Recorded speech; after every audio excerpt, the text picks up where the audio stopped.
Hey guys, it's Alexis and I'm here with a bump date because I haven't done a bump date since I was 13 weeks, I believe. And tomorrow I'm 21 weeks. So all this updates are going to be for 14 weeks to 20 weeks. I'm not going to go week by week telling you how baby was growing in that particular week because that would just take a very long time. So in the past couple weeks, baby has done a lot of growing. In 14 weeks, he was about the size of a lemon, and now he's about the size of a banana. He's supposed to be about 10.5 ounces and 10 inches. But at my 19-week appointment, baby was actually 11 ounces, so he weighs more than the 10.5 ounces. But I use an app that tells me how the baby's doing that week and what the baby is starting to be able to do. So it's just approximately what my baby is doing. It's not an exact measurement. The big thing that the baby's doing this month is producing meconium, and some of you may or may not know what this is, but it's that black, sticky, tar-looking poop that's usually the baby's first diaper. At 18 weeks, Gio felt the baby for the first time. I didn't feel the baby until 20 weeks. So I didn't believe him because I thought oh, I should feel the baby first inside of me. Then you could start feeling baby on the outside, and then maybe he'd be lucky if he could feel it too, you know? But no, he felt the baby before me. I didn't believe him because we were just laying in bed and he had his hand right here on my belly, right here. And he goes, I felt him. And I'm like, you're lying. No, you didn't. But he swears up and down that he felt the baby. And I guess we're gonna believe him. He says it felt like how it did when he felt his baby sister inside of his mom for the first time. And his baby sister was only born a couple months ago, so it wasn't that long ago. So that made me believe him a little bit more. But I was pretty jealous that he felt the baby before me. And then at 15 weeks, we're gonna go back a little bit. We found out baby's gender, and baby is a boy. We won't be announcing his name until he is born, so sorry about that. And at that ultrasound, I was able to see him, and he looked very skeletal. They didn't show me any profile views, it was just all skeletal. And they gave me the results from blood tests that they took really early on in my pregnancy about STDs and a bunch of other stuff, and everything came back fine and clear. And then they took blood for genetic disorders such as trisomy 18, I believe is what it's called. I probably pronounced that wrong, but it's a deadly disorder where the baby dies inside of you before he's born. And Down syndrome and spina bifida and maybe some other things, but those are just the ones that I can remember off the top of my head. And then that was a really fun appointment because we got to know baby's gender. Gio went with me and his mom and his little brother, and we were all very excited that it was a boy because that's what we really wanted. At 19 weeks, I had an appointment, and it was for my anatomy scan. So that appointment was to measure baby and make sure that everything was measuring how it should be at that age or at that gestation. And they also made sure he had all his body parts and things of that sort.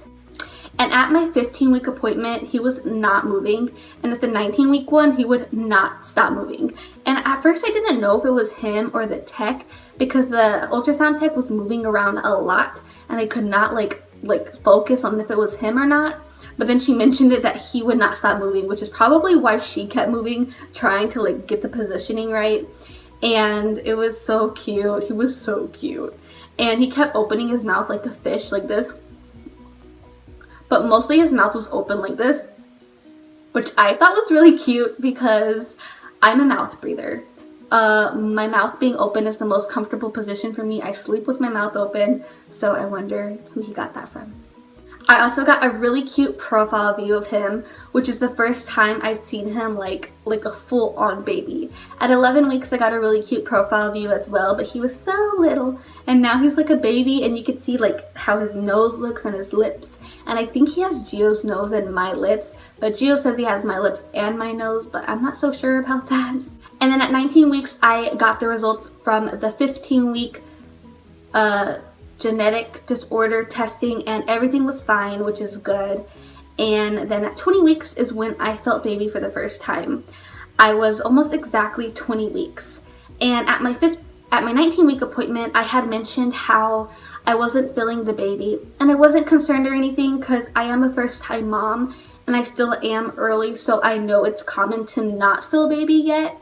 You probably are feeling baby, you just don't know what you're feeling. So I wasn't concerned, but I was just curious because when the ultrasound tech was, you know, doing all the measurements, they had a part for placenta and a drop down menu, and she clicked anterior. So I found out that I had an anterior placenta, which is in front of the baby. So it's not a bad thing, it's pretty common. It just means that it would take longer for me to feel baby and I wouldn't feel baby as often. But further on into my pregnancy, I'll feel baby just like any other normal pregnant woman. So I mentioned that, and sure enough, I do have an anterior placenta. But at 20 weeks, like I mentioned, almost exactly, I felt baby in the same spot that Gio felt baby for the first time. I was laying in bed and I felt like a kick, and I'm like, is that the baby? And then I felt it again. So then I put my hand there and I felt it on the inside and on my hand at the first time. And then I let Gio feel it and he felt it too. So that was the first time that I was 100% positive that I was feeling baby. And from then on, I've been feeling baby almost daily. And I think it's just because now I knew what I was feeling and I was positive it was baby. There was times before, like 19, 18 weeks, where I thought maybe I was feeling baby, but I wasn't completely positive. But now I do feel baby. He hasn't been moving yesterday or today very much, which does scare me a little bit because you do get used to feeling baby every day. But I know that it's normal to not feel baby every day this early. And also with my placenta position, that could be another factor. But I did think I felt him earlier, so I know it's common, but you know, mama brain. So some symptoms that I've been having over the course of these past few weeks from 14 to 20 weeks is around about 18 to 19 weeks. I started getting numb legs from the knee down, and it would be pins and needles, or they would feel very heavy, like dead rocks, not dead rocks, but like rocks. And they would feel numb like how they do right before you get pins and needles or right after. Like they're about to be numb, but they're not exactly numb. And it wasn't really painful. It was just kind of annoying because if you've ever tried to walk around with pins and needles in your feet, it's not like the best feeling. And it has eased up. And it does happen a little bit now, but mostly when I'm laying down in bed. But it's not that big of a deal, but it's not fun. Around the same time, 18 to 19 weeks, my nipples started to leak. At first it was just moist nipples with like clear liquid, and then my right one especially leaks more. And it doesn't leak every day. It happens like every few days or so. And then the right one leaked the second time through my shirt. I wasn't wearing a bra, but it did leak through my shirt. And it wasn't a lot, but it was a lot for the first time to be happening, or the second time to be happening. And that time, they both were leaking, but the right one was just leaking more. And it was like a yellow, white, clear color. And what it is colostrum. It's normal. And it happened again when I woke up and it was like leaking down my boob. And like I said, it happens randomly. It doesn't happen every day. And the random hard nipples still do happen. But I've just kind of gotten used to it that I don't notice them as often. So I'm not really sure if they're happening more or less. My belly button has been wanting to pop out for a few weeks now, especially on the right side. It's like halfway out, halfway in. It's in that awkward like stage where it's like, are you gonna pop out? Are you not? And so I'm excited to see. I think in a few more weeks it will pop out, just because the right side is really wanting to come out. It's like straight in. It's not just like, how do I explain it? It's not like my stomach and then a belly button anymore. On the right side, it's like a slope into my belly button. So I think it will pop out. I gained 8 pounds this month, which sounds like a lot, but my pre-pregnancy weight was underweight. So it's not that bad that I gained all that weight. I gained 12 pounds total. I was 107 pounds pre-pregnancy, and then at my 19-week appointment, I was 119 pounds. So the doctor even mentioned it that I did gain a lot kind of fast. But like I said, I'm small, so I could gain some and be fine. And then on the Babysitter app, I entered my weight, pre-pregnancy weight, my current weight, and my gestation stage and all that good stuff. And I'm now on like where I should be in terms of weight and my gestation and stuff. And the app even told me that my pre-pregnancy weight was underweight. So I guess I was underweight. And but now I'm doing pretty good. I haven't checked it since. So I'm not sure if like my weight is still like doubling very quickly, but I know that baby goes through a growth spurt about that time, I believe. I mean, he went from a lemon to a banana. That's a pretty big growth spurt. So maybe that also contributed to it. But either way, I needed it and baby needed it. I have a huge appetite now. There will be days where I don't eat much and I don't feel hungry, but then there's days where I can't stop eating. Before I could probably eat 2 tacos and now I can eat 5, which may not seem like a lot to some people. Some people can always eat 5, but I have such a small stomach that I'm just like, oh my gosh, I need to stop eating. But the past few days, my appetite's kind of like decreased again, but I do eat way more than I used to. I've been burping a lot since becoming pregnant, and it's definitely increased since then. It's not like gross loud burps, although I do have those, but before I would never burp. It's just like a bunch of like air bubbles almost coming up. I don't know if it's a little bit of acid reflux or what, but it does happen. Early on in pregnancy, I was just really gassy the other way, and I'm like that naturally, but it got worse, and now it seems like that's eased up, and now I just like burp a lot, and it's just like little baby burps, just like air bubbles. So that's a little bit annoying because I feel like I always get the hiccups and I'm like burping up air bubbles after I'm done eating. I've been getting aches and pains in my pelvic bones and my hips and then all over my belly, especially at night. And I don't know why I feel them at night. I think he's more active at night. I feel him a lot mid-morning, mid-afternoon, like later in the afternoon, and then at night when I'm trying to sleep. And so I don't know if that has something to do with it, but I do get very achy, and it's not horrible. I can deal with it, but it's not fun.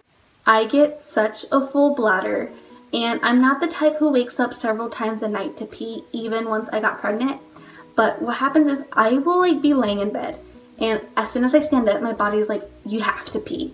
And there has been plenty of times where I don't make it to the bathroom soon enough and I pee on myself quite a bit. I don't like let out my whole bladder, but I do leak a lot on me.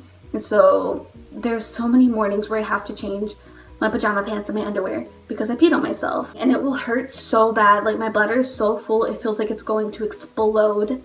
But I won't even feel it until I'm standing up. Like as soon as I stand up out of bed, it just all comes rushing down and I just have to pee so bad. Cravings, I haven't had many cravings. What I've been craving this week especially, or the past 2 weeks or so, is Dr. Pepper with ice, but not Pacific Ice, and I'm not even sure I'm craving the Dr. Pepper. I think I just want the ice. I want the Circle Ice, the round ice from Chick-fil-A or Circle K, and it's like kind of chewy. That's the ice that I've been wanting. And I don't think I've craved very many other things. I did crave eggs about a week or so ago, and I think that's it. I don't really crave like a certain food all the time, but the ice. I could always go for that ice and a Dr. Pepper. So I'm now also in my 2nd trimester, 1 more month, and I'm in the 3rd trimester, which is insane that I'm that close to being in the 3rd trimester. And a month seems far away, but trust me, it goes way faster than you think. And tomorrow, I'm officially 5 months pregnant, which is insane. That means I only have 4 more months to go. So it's pretty crazy. It's pretty crazy. So I'll show you guys my bump now. Here's my bump in the front with my shirt down. Here it is from the side. Here it is again. With my shirt up. Here it is.